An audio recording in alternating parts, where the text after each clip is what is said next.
Welcome to Christ in Prophecy. 50 years ago, America was headed in a very dangerous direction.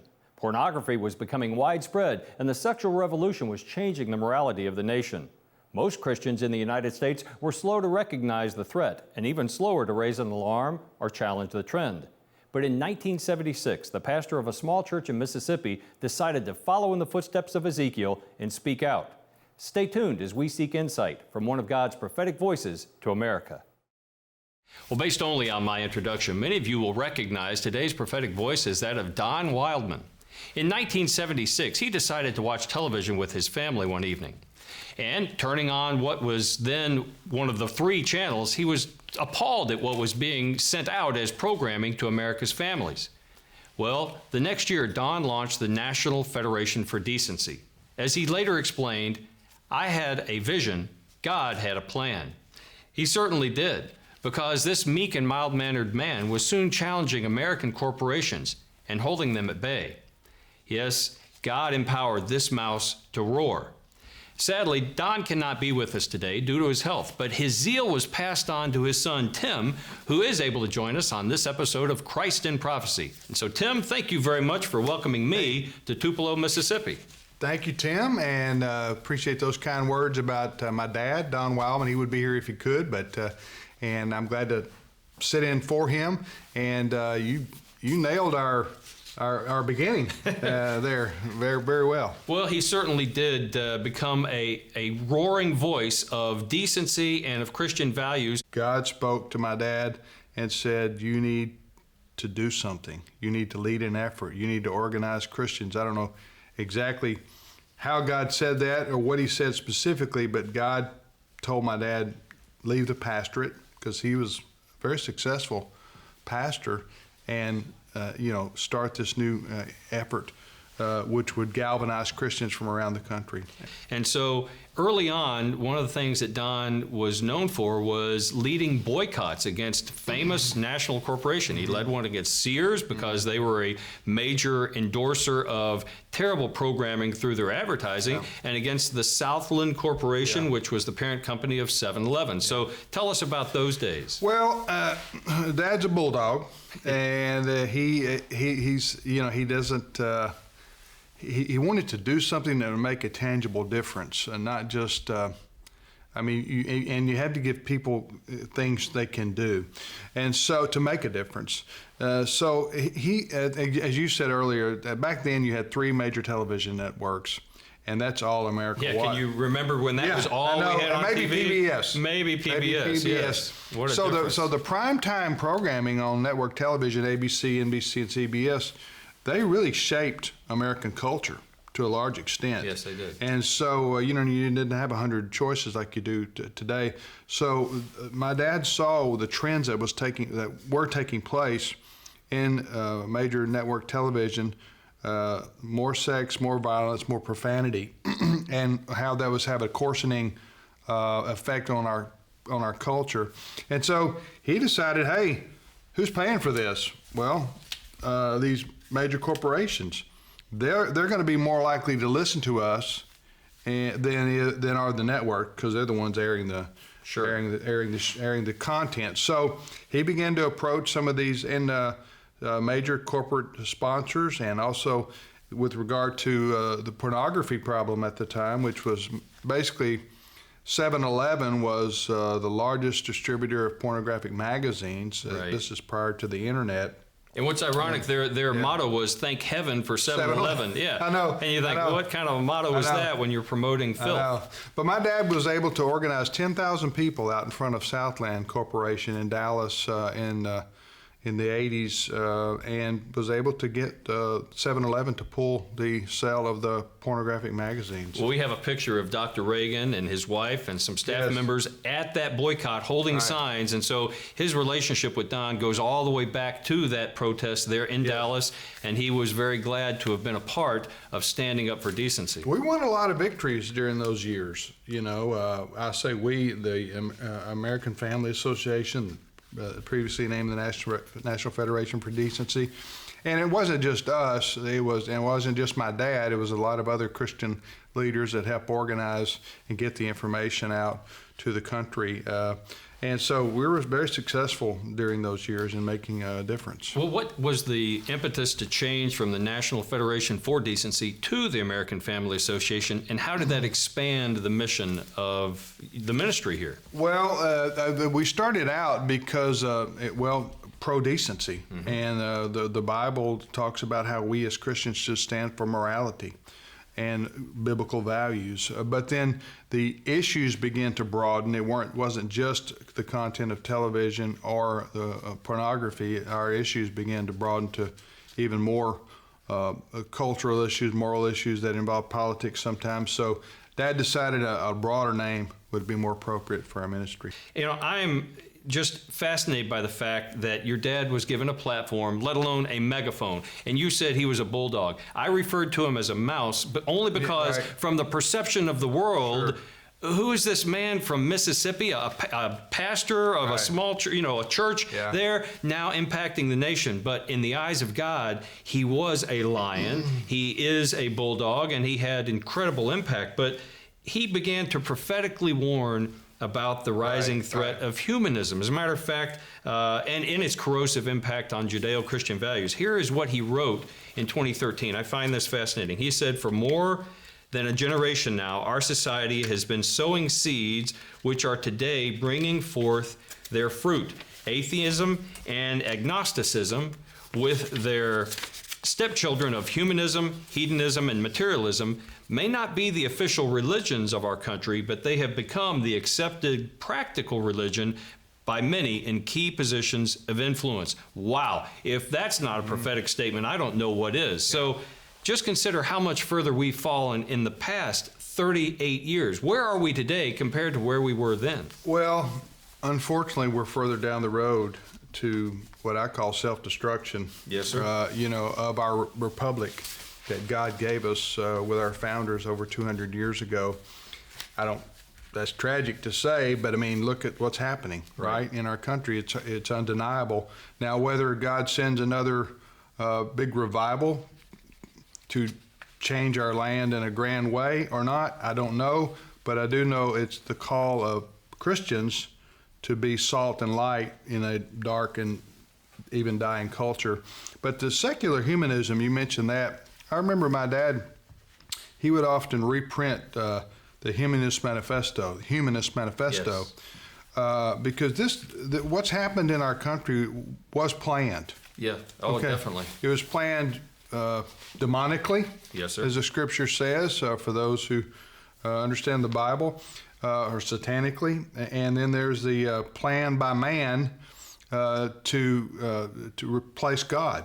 And that's what secular humanism does.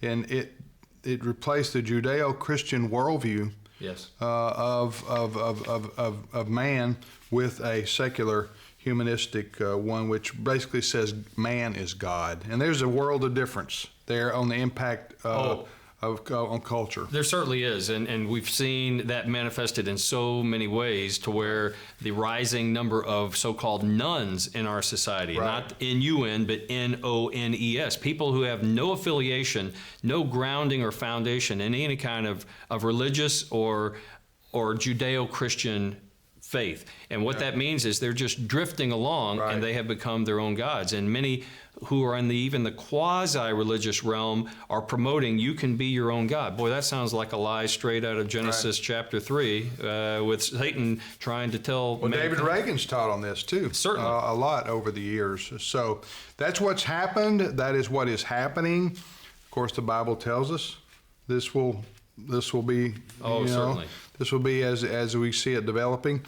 So, but at the same time, for the sake of our children and our grandchildren and our posterity, even beyond that, we as American Christians don't want to see our republic crumble. No.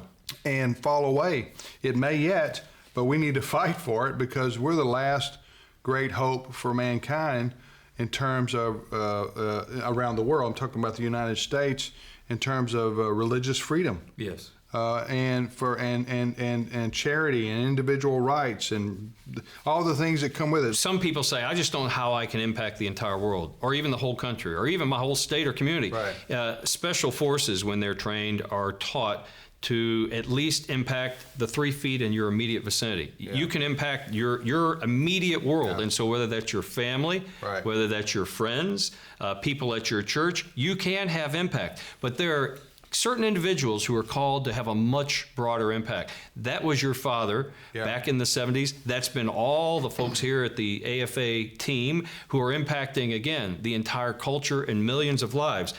One of the things I find fascinating as well is that the instrument of influence your father battled against was primarily, in the early days, television. And although the culture war is waging on many other fronts today, he said this. He said the greatest threat to the existence of our society is mind pollution, and that the greatest source of that pollution was the television. Would you agree with that statement today? Well, yes, I would, but there are variances today to when he wrote that initially, the internet. The internet, social media. Yeah. Yes, but. Yes, but still television plays a huge role, as I said earlier in our interview, in shaping the culture. There was a fellow by the name of Norman Lear. Yes. Who back in the 70s, he was the father of the sitcom, All in the Family, The Jeffersons, Maude, and others. And he basically said that he was using his program, comedies, to inject social messages, very liberal social messages. Oh, yeah. And so that shaped the thinking of the American people, those kinds of programs, and they were almost all very liberal. So that shaped the thinking of the American people broadly across the country and was able to change culture. So there's no question about it that television back in the 60s, 70s, and 80s was the dominant change factor in American culture. Well, then along came the internet. Yeah, I agree. And even the internet, a lot of times, is streaming content that originally is sourced from television. They're trying to promote ideology by even the way that they Under present the guise characters. of entertainment. Under the guise of entertainment. And that's very subtle. It's one thing to come on and preach and say something. A lot of people will just tune you out. But if you wrap it in comedy, or you wrap it in drama, you wrap it in entertainment, Hollywood, New York, the dominant thinking is the secular humanist worldview, unfortunately. There are some Christians trying to make a difference in those venues, but it's very difficult. Well, what's even sadder is many Christian parents, we talked about impacting our families, they would not let someone in the door who was going to be a threat to their child's teaching or training, and yet they'll let them turn on the television, and through that subtle means, they're bringing in filth to pollute their own children's minds. Well, you got to ask yourself, where does this ultimately lead for Christians in America if we're continually mocked and ridiculed and dehumanized and canceled? And so we have to fight back, but if you continually put a certain segment of people in that negative a light, then the laws turn against them, the government turns against them, and you, as I said, I use the term dehumanize. That's what's happened around the world when we've seen people who have been persecuted. Yes. You segment them off over here, and you tell the rest of the world these people are crazy or they're a threat to society. They become canceled, if not in terms of their lives, then in terms of their voice and their impact. Right. Well, you joined AFA, even technically before it was AFA. I didn't have a choice. Well, I think you had a call. I didn't. Yeah, you did and you didn't. Yeah. But in 1986, in the last 35 years, just what have you witnessed in our culture and our society? Well, and I've mentioned some of the negative things that the trends that have taken place. We all see them all around us. But the good thing is we've seen millions of Christians rise up, get involved in politics, in government. Yourself, a prime example of that, right? Working in the Kentucky State Legislature. And so a lot of Christians have been awakened to the need to get involved, to make a difference, serve on school boards, city councils, state legislatures, run for governor, run for federal office, Senate or House. you can't complain if you're not willing to make it get involved. Amen. That's exactly true. I mean, how many times have you talked to people and they'll complain about something and then you say, well, who did you vote for? I didn't vote. Well, there you go. Very tragic. There you go. There are a lot of Christians that's sitting on the sideline. But again, the encouraging news is there are a lot of Christians who have gotten involved. But the battle has intensified. You mentioned this. The battle has intensified. So the other side, that is the secular humanist, the so-called progressives, they're getting very bold today in their attacks on Christians. They certainly are. And so we have to fight back and continue to fight back. Well, as I shared with your staff this morning, I think we're called to be modern-day Ezekiels. We have to be hard-headed, harder-headed than those who would resist the message, because we're called to share truth. Now, we have to do so in love, but we have to be willing to be bold and share it. But what are some of the ways that AFA reaches out today? We're familiar with the AFA Journal, the magazine, but what else does AFA do to reach and impact? We have 181 radio stations that we own and operate. Since 1991, we've grown that radio network, so we reach millions of people every day with our radio network. We have about 500,000 people that get our AFA Action Alert emails. Yes, I do. You get them. Our magazine goes to about 150,000 people who pay to get it. So those are three ways that we get our message out and communicate to our supporters and call them to action. Well, I want to return for just a moment to the man who started all this, that being your father. And he exhibited a prophet's foresight in recognizing the moral bankruptcy really of our nation and what it was headed toward, which is even worse today than it was back in the 1970s. And he had a prophet's single-minded determination to follow God's calling. So tell us a little more about your dad and his heart for this ministry. Well, Dad was, as I said, he was trained in the Methodist tradition and served churches here in North Mississippi. 8 years in Tupelo at one church, and then moved to South Haven in 1976. I would have been 13 years old, and that's when God called him to. And Dad's not one to say that every day.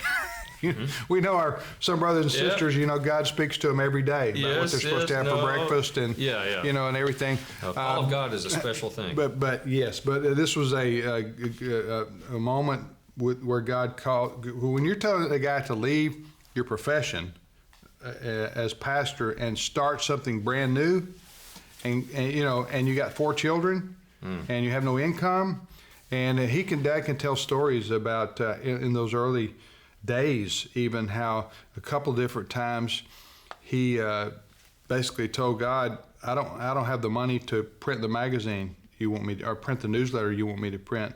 And his office was in our home, the offset machine, the telephone, the typewriter. In one of our bedrooms. Right. That was the office of the National Federation for Decency in 1977, 78.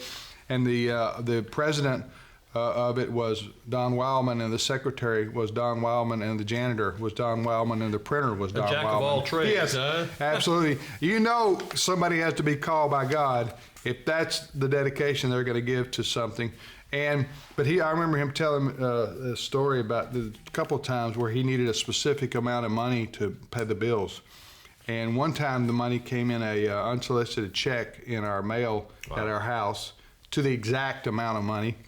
And another time a fellow called him from Michigan who he did not know, who had read about our work in the newspaper there, calls this little preacher in Mississippi, gentleman's in Michigan, he's a millionaire, and he says, I'm sending you a check for X number of dollars.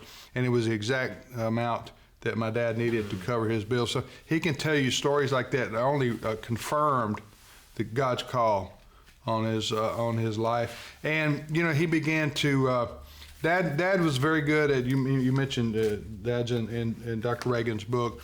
Dad was very good, I say, at, he was a visionary, but he also was, somebody said my dad had more horse sense than anybody they'd ever known. In other words, he was a can-do person. Sure. A lot of people are visionaries.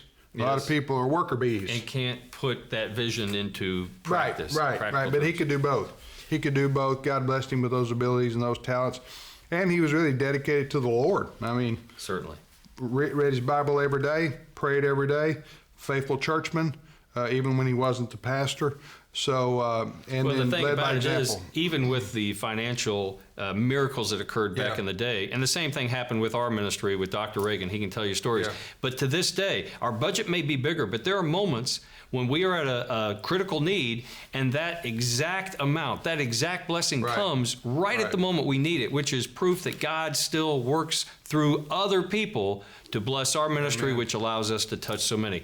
I'll observe this. Don early on focused on the filth coming out of Hollywood, Right. which they produce many of our television programs as well, and other morally bankrupt propagators of American culture. He said this: we can have a society that recognizes God and his moral standards, or we can have a society that recognizes the make it up as you go moral standards of Hollywood.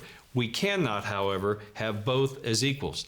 I would say today, although Hollywood likes to virtue signal its leftist ideology, if anything, it has become even more morally bankrupt. Yeah, yeah.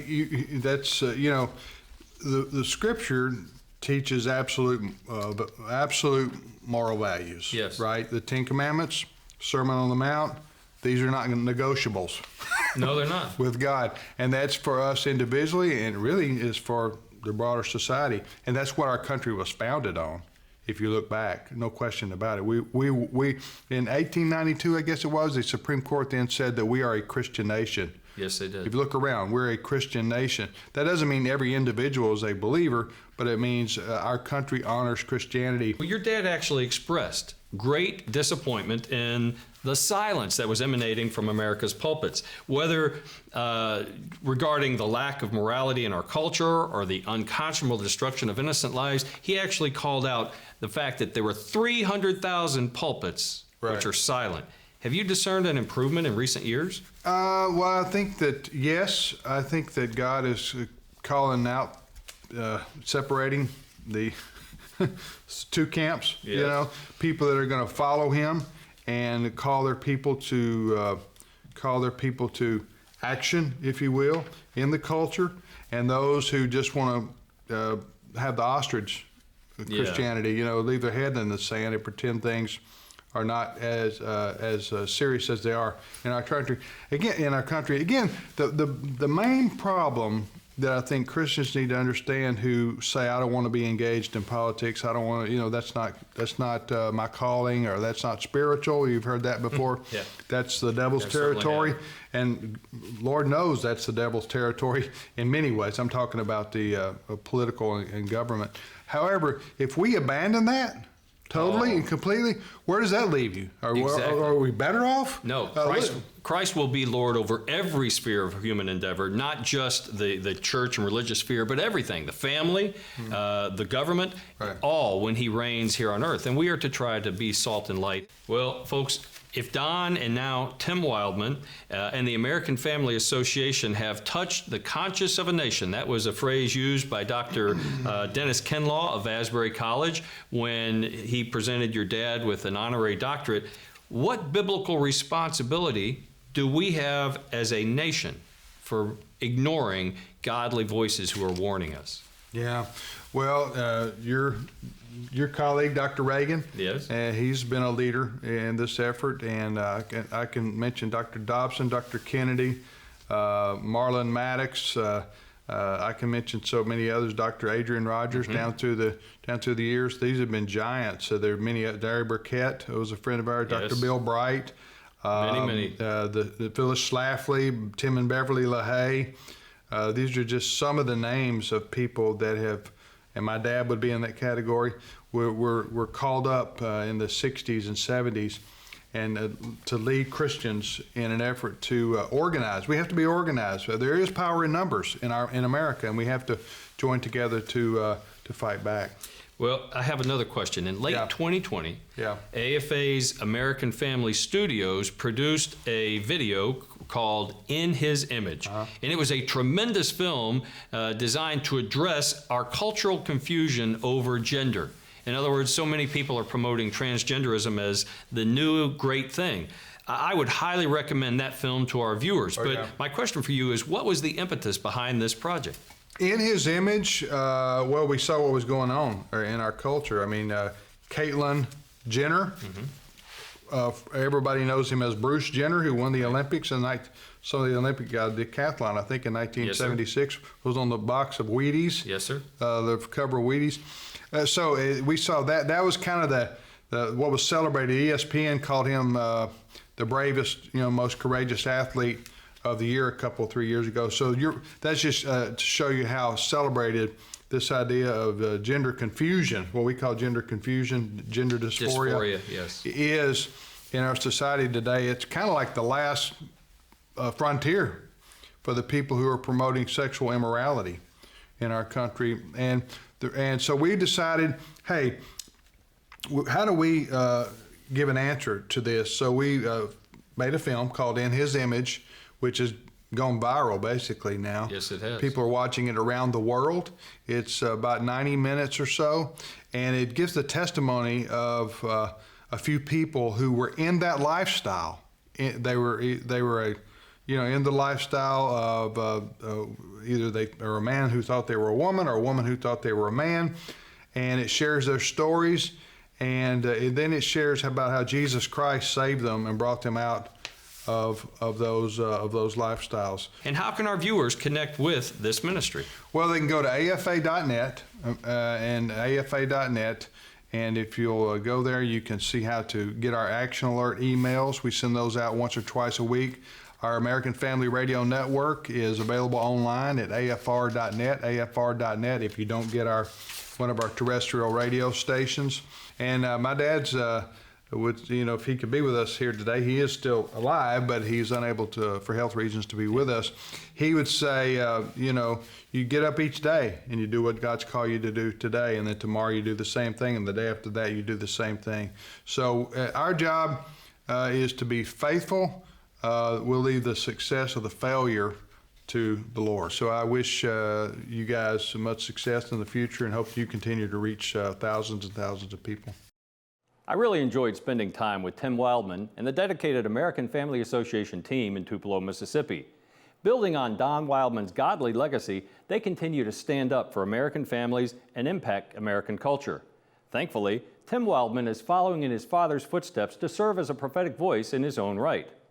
I'd strongly encourage you to watch and share the tremendous AFA film, In His Image. It offers timely biblical truth in the face of our society's willful embrace of sexual and gender confusion. This powerful video will give you tools to speak truth and love into the lives of those being deceived by our culture. If you'd like to get a copy, please call the number on your screen or visit our online store. We'll be glad to send it to you for a donation of only $10. Until we bring you another Prophetic Voice to America next week, this is Tim Moore for Lamb and Lion Ministries. We pray that our Christ in Prophecy program leaves you longing for and loving Jesus' soon return.